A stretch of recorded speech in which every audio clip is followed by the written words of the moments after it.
দেখো দেখো ভালো করে চেহারাটা দেখো, সাথে তার প্রধান কোচ, তার চেহারাটাও দেখো। বাংলাদেশ ক্রিকেটের যেন তারা ধ্রুব তারা, আকাশ থেকে যেন এই তারার ঝলকানো সকল আলো যেন বাংলাদেশ ক্রিকেট টিমে এসে পড়েছে। যতই বড় কালো যেন চাঁদের আলো মাখিয়ে দিচ্ছে বাংলাদেশ ক্রিকেটকে। 20 ম্যাচ খেললে একটি ম্যাচে রান করে, সেটা আবার মিরপুরের মাঠে, কিন্তু সেই একই এনভায়রনমেন্ট, সে একই পিচে, সে একই বোলিং পিচে যদি বাইরের দেশে খেলতে চায় ইন্টারন্যাশনালি, যখন চ্যালেঞ্জের বিষয় হয়ে দাঁড়িয়ে পড়ে তখনই কিন্তু তারা হারিয়ে যায়। এশিয়ার 2 সেরা টিম তারা নিজেদেরকে দাবি করে, বলে যে না আমি এশিয়ার 2য় সেরা টিম, তারা বলে না আমি এশিয়ার 2য় সেরা টিম, কিন্তু কেউ প্রথম হওয়ার জন্য লড়াই করে না। বাংলাদেশ ক্রিকেট ধ্বংসের কারণ এদের এই মনোবল এবং খেলার স্কিল। যে টিমে নুরুল হাসান সোহান আছে, নুরুল হাসান সোহানের মতো একজন অভিজ্ঞ প্লেয়ার, একজন এক্সপিরিয়েন্স প্লেয়ার, যে দীর্ঘদিন ধরে সে একসময় ন্যাশনাল টিমে সাকিব আল হাসান, মাশরাফি বিন মুর্তজা, তামিম ইকবাল, মুশফিকুর রহিমদের সঙ্গে খেলেছে, সে আপনার বিপিএল খেলেছে, ডিপিএল খেলেছে এবং বিভিন্ন জায়গায় সে ক্যাপ্টেন্সি করেছে। জিএসএল এর মতো একটা গ্লোবাল সুপার লিগে সে ক্যাপ্টেন্সি করে রংপুর রাইডার্সকে টুর্নামেন্ট জিতিয়েছে। তাকে কিনা ক্যাপ্টেন্সি থেকে বের করে দিয়ে ফিল্ডিংয়ে দাঁড় করানো হয়। এশিয়া কাপে দেখেছি তাকে খেলার সুযোগই দেওয়া হয় নাই। মানে যে টিমে আপনার নুরুল হাসান সোহান থাকে সেই টিমে জাকের আলী কীভাবে রেগুলার ম্যাচের সুযোগ পায় I really don't know. Nurul Hasan Sohan Jaker Ali থেকে মানে 10x গুণ ভালো, ঠিক আছে, সেখানে নুরুল হাসান সোহানকে জায়গায় দেওয়া হয় না। নুরুল হাসান সোহানের স্ট্রাইক রেট দেখতে পারেন, নুরুল হাসান সোহানের T20 এভারেজে জাকের আলীর ভালো আছে, ওকে ফাইন। এর মানে এই নয় যে নুরুল হাসান সোহানের যে ক্যাপ্টেন্সি তিনি যে করে থাকেন এবং কিপিংয়ের থেকে, যে তিনি একজন মানে বাংলাদেশের যদি উইকেট কিপার ব্যাটসম্যান আপনার মুশফিকুর রহিম কাউকে যদি ভালো মানে ধরা হয়, তাহলে কিন্তু সেখানে নুরুল হাসান সোহান সবার দিক থেকে এগিয়ে থাকে।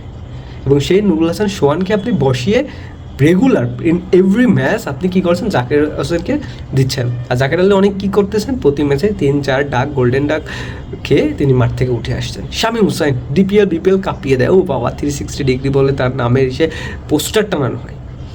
সেই শামীম হুসাইন যখন জাতীয় টিমে এসে ডাব্বা, এশিয়া কাপে পাকিস্তানের সঙ্গে ইজি জেতা ম্যাচ, সেই ম্যাচ বের করতে পারলো না জাকের আলী অনেক, শামীম হুসাইনরা। এখন বলতে পারেন বাংলাদেশ তো ম্যাচ জিতেছে, ভাই বাংলাদেশ ম্যাচ জিতেছে, ওকে ফাইন। বাংলাদেশ আর 110 রান 109 রানে 0 উইকেট, 2টা ওপেনার ব্যাটসম্যান আপনার 50-50 রান করেছে, তাদের স্ট্রাইক রেট 140+। সেইখানে আপনার যেই একটা উইকেট পড়ে গিয়েছে, তারপরে 109 থেকে 116 রান হতে হতে আপনার 6টা উইকেট নেই, গায়েব। মানে বাংলাদেশে একজন আউট হলে যেন বাকি 5জন আমার মনে হয় যে ড্রেসিং রুমে তারা বউ রেখে আসে, যে তাড়াতাড়ি আউট যায়, বউকে আমার সময় দিতে হবে, এরকম একটা অবস্থা হয়ে গিয়েছে বাংলাদেশ ন্যাশনাল ক্রিকেট টিমের। আর এই যে আফগানিস্তান সারাক্ষণ বক বক বক বক বক করে, বক বক করে লাভ কি, সে তো বাংলাদেশের কাছে এসে মারা খেতে হয়। মানে একটা টিম যে বাংলাদেশ এবার এশিয়া কাপে 3 নম্বর টিম হয়েছে, 1 নম্বর India, they are champions, and then Pakistan, তারপরে বাংলাদেশ। গ্রুপ স্টেজ থেকে বাদ পড়ে গিয়েছে আফগানিস্তান। অবশ্য তারা বলে কি আমরা এশিয়ার 2য় সেরা টিম। বাংলাদেশের সঙ্গে যে পরপর 2টি ম্যাচ তারা হারলো, এবং আজকে 8:30টার দিকে যে ম্যাচ আছে এই ম্যাচও তারা হারতে পারে, বলা যায় না। আফগানিস্তানের 40 রানের ভিতরে 4টা উইকেট নেই, সেখানে 73 রানে আরেকটা উইকেট গিয়েছে, 5টা উইকেট। সেইখান থেকে নাবি ওমর যায় তারা মেরে রান নিয়েছে 150+। মিডল অর্ডার বলে তার নিচে যারা খেলে থাকে, তারা কি দুর্দান্তভাবে ম্যাচটা ধরে নিয়েছে। অথচ আমাদের বাংলাদেশকে দেখেন, ওপেনার আউট হয়ে গিয়েছেন, কি দুর্দান্তভাবে শুরু করেছে। আমি ধর যে 15 ওভারের ভিতর বাংলাদেশ ম্যাচটি জিতবে, এবং সেই ম্যাচটি বাংলাদেশ 18 ওভার পর্যন্ত নিয়েছে, এবং একটা সময় মনে হয়েছিল বাংলাদেশ হেরে যাবে। যদি নুরুল হাসান সোহান ম্যাচটি না ধরতেন তাহলে বাংলাদেশ হেরে যেত। রিশাদ হুসাইন, অনেকে বলে রিশাদ হুসাইন একজন বাংলাদেশের one of the good allrounder, আমার কাছে মনেই হয় না যে তিনি অলরাউন্ডার। সেই শ্রীলঙ্কার সাথে বাংলাদেশের মাটিতে মুশফিকুর রহিমের সঙ্গে একটা ইনিংস খেলেছেন, এরপরে তার কোনো ইনিংসই নেই। ব্যাট হাতে ব্যাট ধরলে তিনি কাপে, এরকম একটা অবস্থা। কালকে যে কটা বাউন্ডারি হয়েছে সব আনইনটেনশনালি ব্যাটে লেগে মাথার উপর দিয়ে, কিপারের উপর দিয়ে 2টে 4 হয়েছে। ওই বলগুলো স্ট্রাইক গেলে ক্যাচ, বাউন্স মারলে তিনি যে তার যে হাইট, তাকে বাউন্স দিচ্ছে এবং তিনি সেই বাউন্স খেলতে পারেন না। বাংলাদেশ এবং আফগানিস্তানের খেলা দেখে মনে হবে 2টি জোকার টিমের খেলা আপনি দেখছেন। ইটস ভেরি স্যাড যে কী খেলে।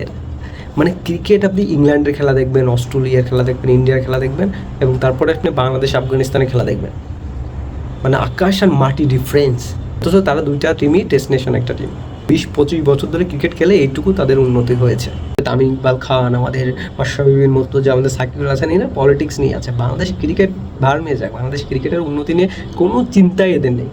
নেপাল ক্রিকেট টিমকে দেখেন তারা কি শুরু করেছে, নেপালের মতো টিম, তারা ওয়ার্ল্ড কাপ যায়, টি-20 ওয়ার্ল্ড কাপ যায়, ওয়েস্ট ইন্ডিজকে পাত্তাই দিচ্ছে না। মানে টি-20 যে সেরা টিম, সে ওয়েস্ট ইন্ডিজকে নেপালের মতো একটা টিম পাত্তাই দিচ্ছে।